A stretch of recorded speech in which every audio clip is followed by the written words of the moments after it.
انبیاء کرام علیہ السلام اللہ کے مخلص بندے ہیں، چنے ہوئے بندے ہیں، وہ کبھی بھی گناہ نہیں کرتے، وہ اپنی پیدائش سے لے کے وفات تک گناہوں سے محفوظ اور معصوم ہوتے ہیں۔ رہا لغزش یا اجتہادی خطا جو گناہ نہیں ہوتی، اس کی ایکسیپشن اپنی جگہ موجود رہے گی، اور وہی واقعات ہیں جو قرآن کے اندر رپورٹ ہوئے ہیں، بخاری مسلم میں بھی رپورٹ ہوئے ہیں۔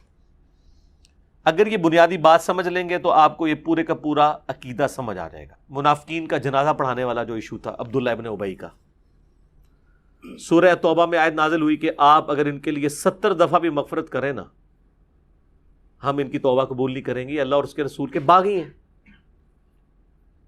یہ آیت نازل ہو چکی ہوئی تھی۔ اسی دوران عبداللہ بن ابی مر گیا۔ غزوہ تبوک کے بعد جب منافقین کھل کے سامنے آ چکے، نبی علیہ السلام کو منافقین کے نام بھی بتا دیے گئے تھے جو حذیفہ بن یمان کو بتائے، اور آپ علیہ السلام کو غلبہ بھی حاصل تھا۔ رومن امپائر آپ سے بھاگ چکی ہوئی تھی، مسجد درار بھی آپ نے توڑوا دی ہوئی تھی، اپنے پاور کو ایگزیکیوٹ بھی کر لیا تھا، پھر بھی آپ صلی اللہ علیہ وآلہ وسلم نے شفقت فرمائی۔ عبداللہ ابن ابی کا بیٹا جو ہے نا وہ صحابی تھا، اس کا نام بھی عبداللہ تھا، اس نے آ کے آپ سے ریکویسٹ کی کہ یہ ظاہراً تو کلمہ ہی پڑھتا ہے نا، تو اس کے کلمے کا ظاہر ہے وہ آپ علیہ السلام نے ریگارڈ کیا۔ حالانکہ کئی بار حضرت عمر نے اجازت مانگی کہ یا رسول اللہ اجازت دیں اس کا گلا کاٹ دیا جائے، آپ فرمایا کہ چھوڑ دو، لوگ کہیں گے یہ اپنے ساتھیوں کو قتل کرواتا ہے۔ تو سیدنا عبداللہ جو عبداللہ ابن ابی کا بیٹا تھا، اس نے ریکویسٹ کی تو آپ نے اپنا کرتا دیا۔ مسلم شریف میں تو بڑی ڈیٹیل سے احادیث موجود ہیں، بخاری میں بھی ہے، اور قبر میں اتارا، لعاب دہن مبارک منہ میں ٹپکایا۔ اسی دوران جب نبی علیہ السلام جنازہ پڑھانے جا رہے تھے تو سیدنا عمر سامنے آ کے کھڑے ہو گئے، کہا یا رسول اللہ آپ کو تو اللہ تعالیٰ نے منع کیا ہے جنازہ پڑھانے سے۔ یار جو بات حضرت عمر کو سمجھ آ رہی تھی رسول اللہ کو سمجھ نہیں تھی کیا؟ نعوذ باللہ، سوچنے والی بات ہے، یقیناً سمجھ تھی، لیکن وہی بات جو شفقت والا عنصر جو آپ کے اندر تھا نا وہ ڈومیننٹ تھا۔ آپ کے الفاظ دیکھیں کیا ہیں، بخاری و مسلم میں دونوں میں حضرت عمر نے کہا کہ یا رسول اللہ آپ کو اللہ نے منع کیا ہے۔ حضرت عمر اللہ کی منشا کو سمجھ چکے ہوئے تھے، نبی علیہ السلام بھی سمجھتے تھے، لیکن آپ علیہ السلام نے وہی پھر اجتہاد کیا اپنی شفقت والا۔ اور یہ ظاہر ہے یہ زیادہ انٹیلیجنٹ کام ہوتا ہے کہ آپ کوئی ایک پہلو ڈھونڈ لیں، پازیٹو اینگل۔ آپ فرمایا کہ عمر اللہ تعالیٰ نے مجھے اختیار دیا ہے، اے نبی چاہے آپ ان کے لیے مغفرت کی دعا کریں یا نہ کریں، آپ 70 دفعہ بھی کریں گے میں قبول نہیں کروں گا۔ حالانکہ اس جملے کی جو سختی ہے وہ بتا رہی ہے کہ اللہ تعالیٰ منافقین سے کس طرح اعلان برات کیے ہوئے ہیں۔ اس اعتبار سے سیدنا عمر جو رزلٹ نکال رہے تھے وہ بالکل ٹھیک نکال رہے تھے کہ جب، اور پھر سورہ توبہ کی وہ آیات تو اس سے پہلے نازل ہو چکی تھی، حالانکہ وہ قرآن کی ترتیب میں بعد میں آتی ہیں، وہ 113 نمبر، کہ کسی مومن، کسی نبی اور مومن کے لیے شایع نہیں ہے کہ اسے یہ پتہ چل جائے، خواہ اس کا کوئی قریبی رشتہ دار ہی ہو کہ وہ کفر پہ مرا ہے، کہ اس کے لیے دعائے مغفرت کرے۔ تو جنازہ کیا ہوتا ہے؟ دعائے مغفرت۔ وہ آیت اس سے پہلے نازل ہو چکی تھی، تو حضرت عمر بالکل صحیح رزلٹ پہ پہنچے تھے کہ بھئی ایک نبی کے شان نہیں ہے کہ وہ ایک منافق کے لیے دعا کرے، جبکہ اس کی منافقت کھل بھی چکی ہے۔ نبی علیہ السلام نے پلی لی دوسری والی آیت سے، جس طرح وہاں پہ بھی آپ علیہ السلام نے پلی لے لی تھی سورہ محمد کی آیت سے، یہاں پہ آپ علیہ السلام نے سورہ توبہ کی دوسری آیت سے لی کہ اے نبی تم مغفرت کی دعا کرو یا نہ کرو، 70 دفعہ بھی کرو تو ہم نہیں معاف کریں گے۔ دونوں طرف آپشن موجود تھا۔ حالانکہ اس آیت کو دیکھا جاتا جس میں کہا گیا کسی مومن کے اور نبی کے شان نہیں یہ کرے، تو یقین حضرت عمر نے جو رزلٹ نکالا تھا نا کہ آپ کو اللہ نے منع کیا، وہ بالکل صحیح کہا تھا، وہ اس آیت کے تحت سمجھ رہے تھے کہ منع ہے۔ تو آپ نے اسلام فرمایا کہ اگر مجھے پتہ چل جائے نا کہ 70 سے زیادہ دفعہ کرنے سے مغفرت ہو جائے گی تو میں وہ بھی کروں۔ حالانکہ آپ علیہ السلام کو یہ بھی پتہ تھا کہ 70 کا عدد محاورتاً بولا جا رہا ہے، یہ نہیں ہے کہ 71 دفعہ کرنے سے ہو جائے گی، یہ ساری باتیں آپ کو پتہ تھی۔ لیکن حریص علیکم بالمؤمنین رؤوف الرحیم، اور اس سے بھی بڑھ کے وما ارسلناک الا رحمۃ للعالمین، یہ آپ علیہ السلام کے اندر جو شفقت کا پہلو تھا نا بہت ڈومیننٹ تھا. تو آپ نے پلی لے لی اس کی کہ اللہ نے اختیار دیا ہے کرو یا نہ کرو, تو ٹھیک ہے میں کر لیتا ہوں. اور حضرت عمر نے کہا کہ یہ نبی اور اہل ایمان کی شان پلس اللہ تعالیٰ کا غصہ جتنا منافقین پہ ہے, سورہ توبہ بغیر بسم اللہ کے نازل ہوئی ہوئی ہے جی, مستدرک الحاکم میں موجود ہے صحیح سند سے کہ مولا علی سے کسی نے پوچھا یہ بسم اللہ کیوں نہیں ہے سورہ توبہ سے پہلے, تو انہوں نے کہا سورہ توبہ تو ننگی تلوار کے ساتھ نازل ہوئی ہے, اس کے پہلے بسم اللہ کیسے ہو, وہ تو اللہ کی صفت رحمان اور رحیم ہے, تو وہ اس لیے بسم اللہ کے بغیر نازل ہوئی بھی ہے. تو یہ سورہ توبہ کی ساری آیات ہیں. خیر آپ علیہ السلام نے جنازہ پڑھایا, اپنے ہاتھوں سے دفنایا, کرتا پہنا دیا, لعاب دہن ڈالا, کتنی شفقت ہے. اس کا الٹیمیٹلی یہ فائدہ ہوا کہ منافقین کے دل میں نبی علیہ السلام کے لیے نرم گوش آیا, اور کئی لوگوں کو ہو سکتا ہے اللہ نے ایمان کی دولت سے نواز دیا ہو, یا جو ڈاواں ڈول تھے وہ اپنے ایمان میں مضبوط ہو گئے حضور کی شفقت کی وجہ سے صلی اللہ علیہ وآلہ وسلم. خیر جب جنازہ پڑھا کے فارغ ہوئے دفنا کے, تو پھر قرآن کی آیات نازل ہو گئی سورہ توبہ کی کہ آندہ کے بعد نہ تو آپ نے کسی منافق کا جنازہ پڑھنا ہے, نہ اس کی قبر پہ کھڑا ہونا ہے. بالکل کرٹیکلی صرف جنازہ نہیں, قبر تک بھی نہیں جانا. تو وہ یعنی وہ نازل ہوئی جس سے اللہ تعالیٰ نے اپنے جلال کا مزید اظہار فرمایا کہ یہ جو کچھ ہونا تھا وہ ہو گیا. اب اس میں ایک لطیف نکتہ ہے, مجھے بتائیں جب حضرت عمر روک رہے تھے نبی علیہ السلام کو, اس ٹائم وہی بھی تو آ سکتی تھی, این اس موقع پہ رسول اللہ کو روکا جا سکتا تھا, یہ پاسبل تھا, اللہ کے لیے وہی بھیجنا کو مسئلہ تھا.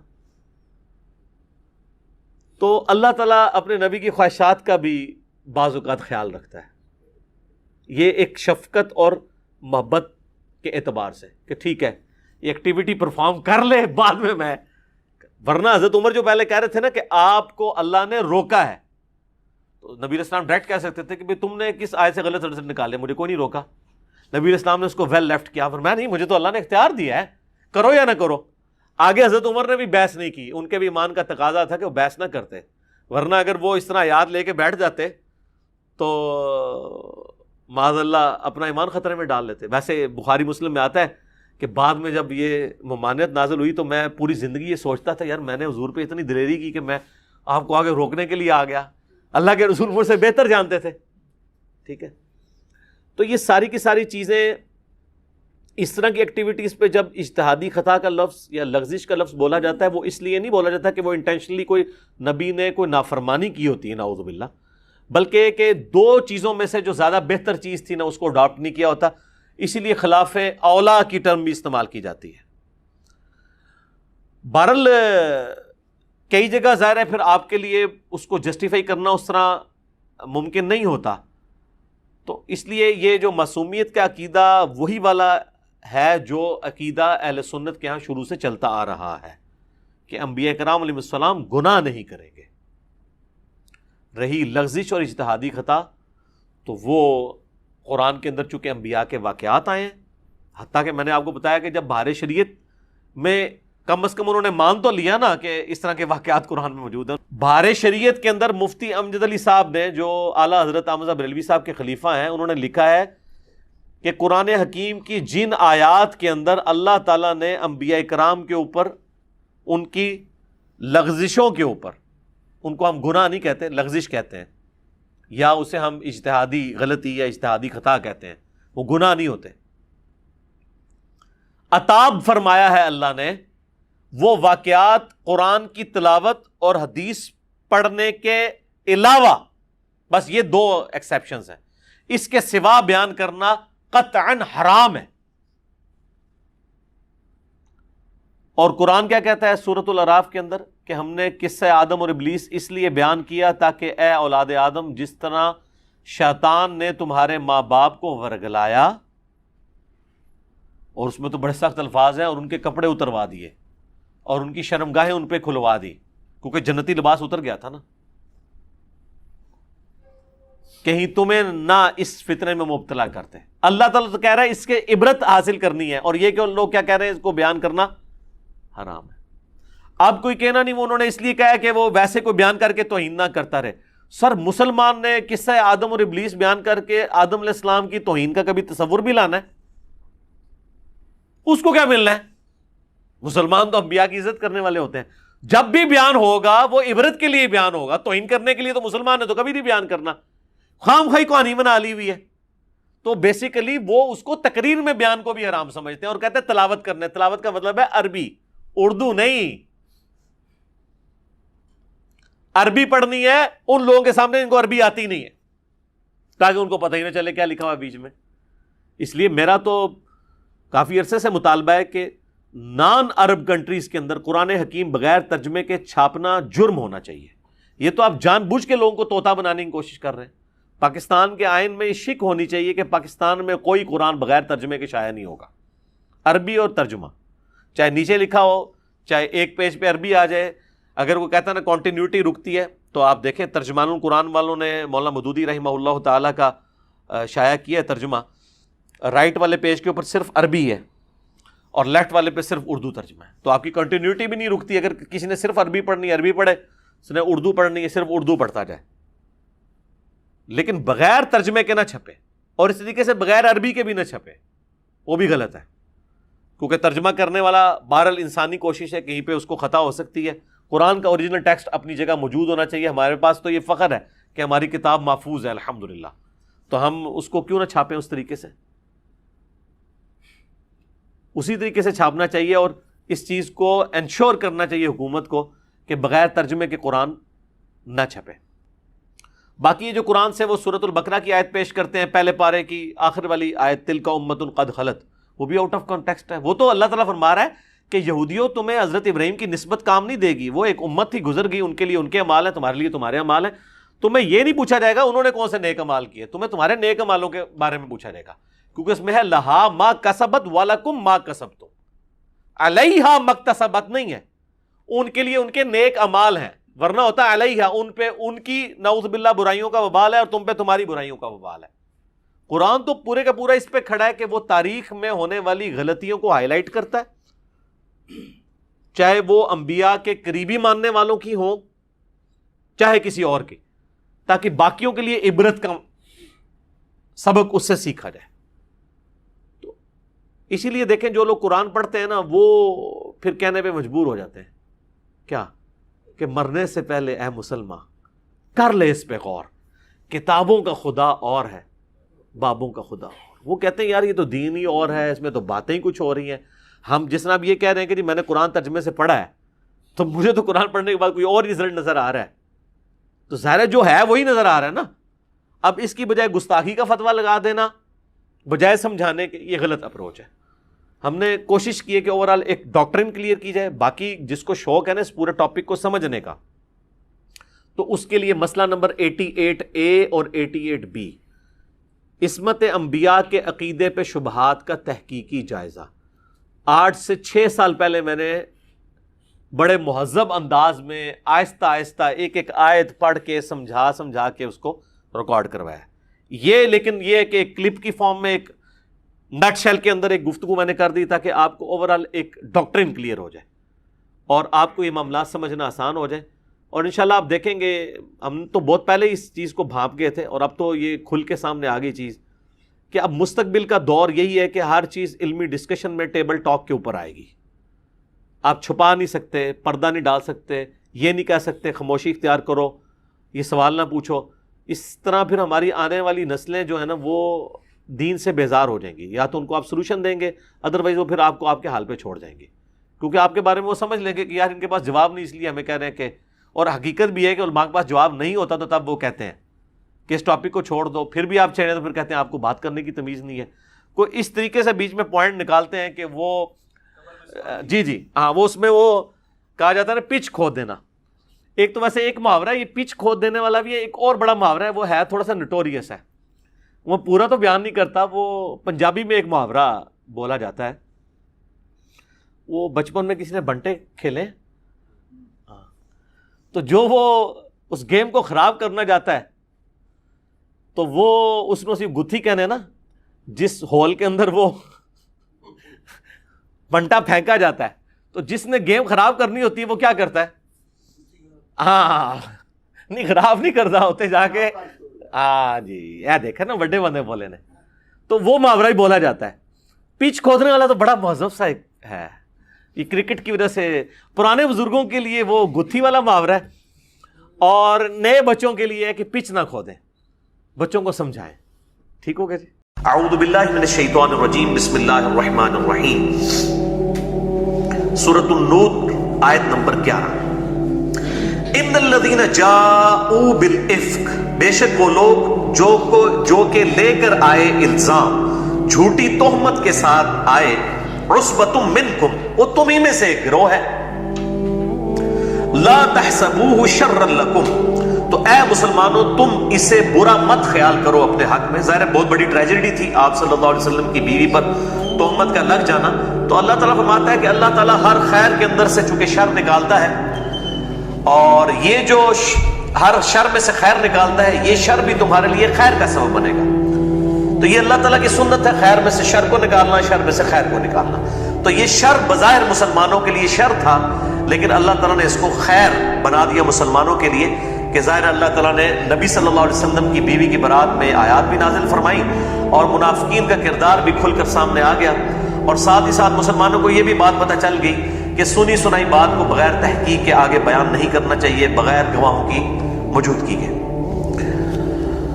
لا تحسبوه شرا لکم, تم مت گمان کرو کہ اس کے اندر تمہارے لیے کوئی شر ہے, بل ہوا خیر لکم, بلکہ اس میں تمہارے لیے خیر ہے. لکل امرئ منہم ما اکتسب من الاثم, اور اس میں سے ہر شخص کے لیے جس نے جتنا حصہ ڈالا اس گناہ میں, سیدہ عائشہ پر تہمت لگانے والے اس گناہ میں, اس کے لیے اتنا وبال ہے. والذی تولی کبرہ منہم لہ عذاب عظیم, اور جو ان میں سب سے بڑا ہے, جو ان کا لیڈر ہے, یعنی عبداللہ ابن ابی, جس کے بارے میں بخاری اور مسلم میں آتا ہے کہ یہ اس سے مراد عبداللہ ابن ابی ہے, لہو عذاب عظیم, اس کے لیے تو بہت بڑا عذاب ہے اللہ کے ہاں. دنیا میں اسے سزا نہیں دی گئی, 3 اصحاب جو تھے ان کو سزا دی گئی, سیدنا مصطح کو, اور سیدنا حسان ابن ثابت کو, اور سیدہ زینب کی بہن تھی حمنہ رضی اللہ عنہم اجمعین. ان تینوں کو قذف لگائی گئی, ابو داؤد و ترمذی میں آتا ہے 80 کوڑے لگائے گئے. باقی یہ جو ان کا بڑا لیڈر تھا منافقین کا, عبداللہ ابن ابی, اس کو چھوڑ دیا گیا فتنے کے ڈر سے. تو یہ بخاری اور مسلم دونوں میں موجود ہے کہ یہ جو الفاظ ہیں والذی تولی کبرہ منہم لہ عذاب عظیم, یہ پرٹیکولرلی عبداللہ ابن ابی کے بارے میں, کیونکہ بنو امیہ کے دور کے اندر یہ آیت سیدنا علی کے اوپر فٹ کی جاتی تھی, نعوذ باللہ من ذالک, کہ یہ حضرت علی جو ہے وہ الزام لگانے والوں میں شامل ہیں. اسی حوالے سے میں نے پچھلی دفعہ بھی گفتگو کی تھی کہ بخاری اور مسلم میں عبداللہ ابن ابی کا نام آیا ہے, لہذا یہ سیدنا علی کے اوپر بالکل تہمت لگائی گئی. لولا اذ سمعتموه ظن المؤمنون والمؤمنات بانفسهم خیرا, ایسا کیوں نہ ہوا کہ جب تم نے یہ افواہ سنی تھی, مومن مردوں اور مومن عورتوں کو چاہیے تھا کہ وہ اپنوں کے بارے میں حسن ظن رکھتے, بجائے وہ بدگمانی کرنے کے.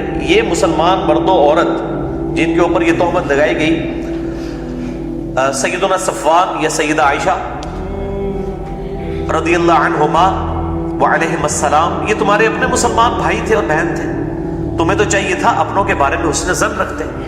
وقالوا هذا افک مبین, اور تمہیں تو یہ کہنا چاہیے تھا یہ تو کھلا الزام اور بہتان ہے جو لگایا گیا ہے ان شریف لوگوں کے اوپر. لولا جاءوا علیہ باربعۃ شہداء, کیوں نہ ایسا ہوا کہ اگر انہیں تہمت لگائی ہی تھی تو وہ 4 گواہ اس کے اوپر پیش کرتے. فَإِذْ لَمْ يَأْتُوا بِالشُّهَدَاءِ فَأُولَٰئِكَ عِندَ اللَّهِ هُمُ الْكَاذِبُونَ. اب جب کہ وہ 4 گواہ نہیں پیش کر سکے, ظاہر الزام ہی جھوٹا تھا, تو گواہ کہاں سے لانے تھے؟ تو اللہ تعالیٰ فرماتا ہے تو یہ اللہ کے ہاں تو ہیں جھوٹے. وَلَوْلَا فَضْلُ اللَّهِ عَلَيْكُمْ وَرَحْمَتُهُ, اور اگر اللہ کا فضل اور رحمت تم پر نہ ہوتی, فی الدنیا والآخرہ, دنیا اور آخرت میں, لَمَسَّكُمْ فِي مَا أَفَقْتُمْ فِيهِ عَذَابٌ عَظِيمٌ, تو اللہ تعالیٰ کی طرف سے تمہیں پہنچ جاتا اس زبان درازی کی وجہ سے, جو تم نے یہ افواہ جو ہے سنی سنائی بات آگے کر دی, بہت بڑا عذاب. اب سب کے سب لوگ ظاہر شامل نہیں ہوئے، چند لوگ ہی شامل ہوئے۔ اللہ تعالیٰ کا خاص فضل تھا کہ اللہ تعالیٰ نے اہل ایمان کی اکثریت کو اس الزام سے محفوظ رکھا۔ تو یہ اللہ تعالیٰ فرماتا ہے کہ یہ ہمارا فضل ہے خاص اصحاب رسول پر صلی اللہ علیہ وآلہ وسلم۔ اذ تلقونہ بألسنتکم، جب تم اپنی زبانوں سے یہ سٹوری جو ہے نقل کر رہے تھے، یعنی یہ عادت ہوتی ہے سنی سنائی بات کو آگے کرنا۔ وتقولون بأفواہکم ما لیس لکم بہ علم، اور تم اپنے منہ سے وہ باتیں نکال رہے تھے کہ جس کے بارے میں تمہارے پاس علم بھی نہیں تھا۔ بغیر علم کے سنی سنائی بات کو آگے بیان کر دینا، جو صحیح مسلم میں حدیث ہے، بخاری میں موجود ہے کہ کسی شخص کے جھوٹا ہونے کے لیے یہی کافی ہے کہ وہ ہر سنی سنائی بات کو بغیر تحقیق کے آگے بیان کر دے۔ تو صحیح مسلم کے مقدمے میں یہ حدیث موجود ہے۔ وَتَحْسَبُونَهُ حَيِّنًا، اور تم نے اس کو بڑا معمولی سمجھا کہ نبی کی بیوی کے بارے میں گفتگو، اور تم زبان کے چسکے کے لیے آگے باتیں بیان کرتے چلے جا رہے ہو، اور تم سمجھ رہے ہو کہ خیر ہے، بات کر بھی لی تو کیا ہوا، ہم نے کون سا جو ہے وہ اس کے الزام لگا دیا ہے، صرف سنی سنائی بات کو سنا ہے جی ہم نے تو سنا ہے ایسے، اور اس طریقے سے بات آگے بیان کر دی۔ اللہ تعالیٰ ماتا تم تو بڑا اس کو معمولی خیال کر رہے تھے۔ وَهُوَ عِندَ اللَّهِ عَظِيمٌ، جبکہ اللہ کے ہاں تو یہ بہت بڑی بات تھی، اتنی بڑی جرت تمہاری کہ نبی کی بیوی کے بارے میں اس طرح کی گفتگو تم نے سنی اور تم آگے بات کرنا شروع کر دی۔ وَلِعَوْذُ بِاللَّهِ تَعَالَى وَلَوْلَا إِذْ سَمِعْتُمُوهُ قُلْتُمْ مَا يَكُونُ لَنَا أَن نَّتَكَلَّمَ بِهَذَا، کیوں نہ ایسا ہوا کہ جب تم نے یہ بات سنی سنائی بات سنی تھی، یہ افواہ سنی تھی، تو تمہیں یہ کہنا چاہیے تھا کہ ہمیں یہ چیز جو ہے زیب نہیں دیتی کہ ہم اس کے اوپر کوئی کلام کریں۔ سبحانک ھذا بہتان عظیم، اور یہ کہنا چاہیے تھا کہ اللہ پاک ہے، یہ تو کھلا الزام ہے نبی کی بیوی کے اوپر، اگر کچھ کہنا ہی تھا نا بغیر دلیل کے تو یہ کہہ دیتے کہ نبی کی بیوی ہے تو نبی کی بیوی تو پاک ہی ہوگی۔ میں نے پچھلی دفعہ بھی بتایا، اس سے پچھلی دفعہ بھی، کہ انبیاء کی بیویاں کافرہ اور مشرکہ بھی ہوئی ہیں، لیکن ایز فار ایز حیا از کنسرن تو اللہ تعالیٰ نے نبیوں کی بیویوں کو اس حوالے سے ضرور محفوظ رکھا ہے۔ سورہ التحریم میں آتا ہے آخری رکوع کے اندر کہ سیدنا لوط علیہ السلام، سیدنا نوح علیہ السلام، یہ دو بہترین اللہ تعالیٰ کے پیغمبر، بہترین انسان، ان کی دونوں کی بیویاں کافرہ اور مشرکہ تھیں، اور اللہ تعالیٰ فرماتا ہے کہ وہ بہترین ہمارے بندے بچا نہ سکے اپنی بیویوں کو ہمارے عذاب سے، کیونکہ انہوں نے اسلام قبول نہیں کیا، لیکن وہ بھی مشرکہ اور کافرہ تھی، بے حیائی والا معاملہ ان کے ساتھ قطعاً کوئی نہیں تھا۔ یہ انبیاء کی خوبی ہے کہ اللہ تعالیٰ حیا کے معاملے میں ان کی عصمت اور عفت کی حفاظت فرماتا ہے ان کے گھر والوں کی۔ یہ بڑا اہم مسئلہ ہے، اس لیے میں نے جنگ جمل والا ایشو اور واقعہ عفق کو جوڑا تھا کہ جنگ جمل والا جو ایشو ہے اس میں سیدہ عائشہ کی غلطی تھی، اس پہ احادیث موجود ہیں، قرآن پاک کی آیات موجود ہیں، آپ صلی اللہ علیہ وسلم کی پریڈکشنز موجود ہیں، تو میں نے ساری احادیث بھی وہ بیان کی تھی۔ بہرحال اس کی بنیاد کے اوپر، جنگ جمل والے واقعے کی بنیاد پہ سیدہ عائشہ کی حیا والا جو معاملہ ہے اس میں ان کے اوپر کوئی زبان درازی نہیں کی جا سکتی، اور اسی طریقے سے جو سیدہ عائشہ رضی اللہ تعالیٰ عنہ کی جو دفاع پر یہ حدیث عفق آئی بخاری اور مسلم کی، اور یہ قرآن حکیم کی سورۃ النور کی آیات 11 سے لے کر 26 تک، ان کی بنیاد کے اوپر جنگ جمل والے ایشو میں ان کا دفاع نہیں کیا جا سکتا۔ سرکار مدینہ میں کب ہم کو بلائیں گے، سرکار مدینہ میں کب ہم کو بلائیں گے، کب روضۂ اقدس کے جلوے وہ دکھائیں گے،